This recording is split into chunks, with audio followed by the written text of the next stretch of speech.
So I think by now a lot of us have seen the new 2022 Subaru WRX, and you know, oh man, so many things come to my mind. It's just why?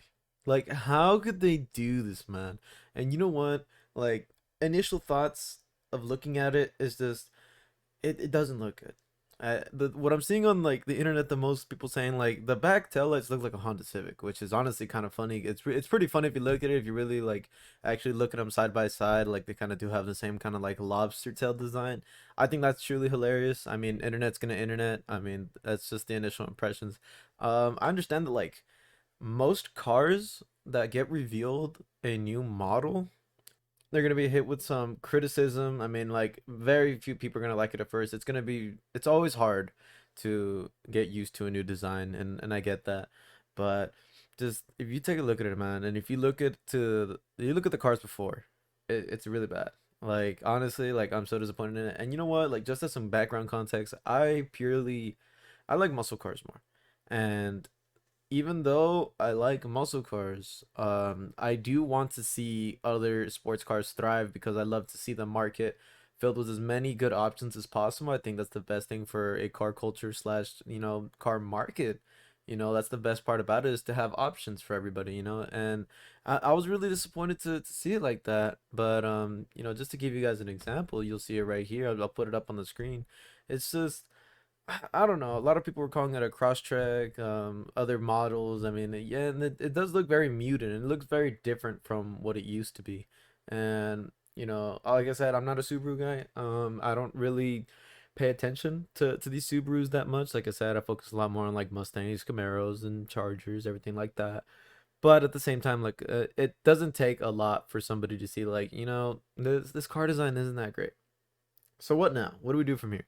The I don't know if there's much for them to be able to fix, but it's just I don't know, man. Maybe they have a chance to fix it a little bit in the mid-cycle refresh if that's what they're gonna go with. If they're already like so deep in this to the point where like they're not gonna change anything, then oh well, you know what I mean.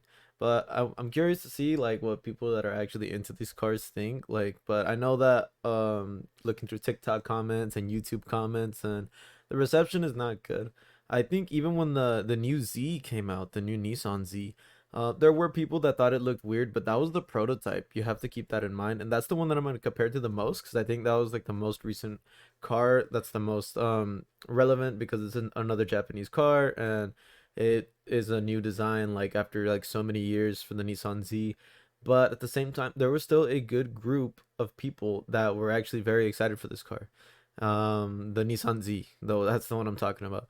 And but that was the prototype, and they actually fixed some of the little things that the community had complained about, and now I think it's an amazing car. If you've seen the car in yellow or in blue, it really is a beautiful car. Like I'm so impressed with it, and it makes me even like consider wanting one, low key, because like I don't know, like it's a very modern, sleek design. But back to the Subaru, it's like, man, they got a lot of work to do. It should be interesting to see. I don't know what you guys think. Maybe if you guys are big Subaru fans, you could definitely let me know. I'm assuming that the disappointment is going to be shared, but of course, if you have a bias towards Subaru in a good light, then of course you're going to try your best to like it. But I think the previous generation was a little bit better looking. They only upped the horsepower up by three. I don't even know. It's gonna be an interesting ride, but that's about it. I mean, we'll see what happens from there, and make sure you guys drop a like, follow, subscribe, everything like that, and we'll see what happens. Catch you in the next one.